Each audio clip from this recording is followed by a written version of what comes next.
रामकृष्ण हरी मित्रांनो, आज आपण आलोय सासवड येथील करा नदीच्या किनाऱ्यावर वसलेले सोपान काका समाधी मंदिर। येथून मुख्यद्वारातून प्रवेश केल्यावर पुढे नागेश्वर शिव मंदिर आहे। या शिव मंदिराचे वैशिष्ट्य असे की येथील गाभाऱ्यात कोणी कमी आवाजात एका कोपऱ्यात बोलले तर विरुद्ध कोपऱ्यामध्ये मोठ्याने आवाज येतो। नागेश्वर शिव मंदिराच्या मागच्या बाजूस सोपान काकांचे मुख्य समाधी मंदिर आहे।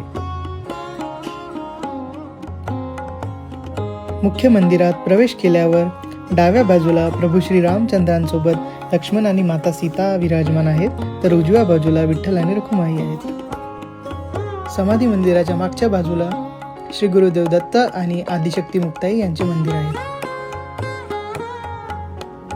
पुढे गणेश वृक्ष आहे। याच वृक्षाखालून सोपान काका समाधीला गेले होते।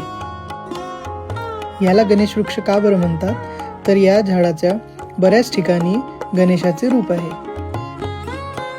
सोपान काका म्हणजे नेमके कोण, तर शिव तो निवृत्ती विष्णू ज्ञानदेव पाही, सोपान तो ब्रह्मा मूळ माया मुक्ताई। ब्रह्मियाचा अवतार तो हा सोपान निर्धार, याचे घेता मुखी नाम हरे सकळ ही श्रम।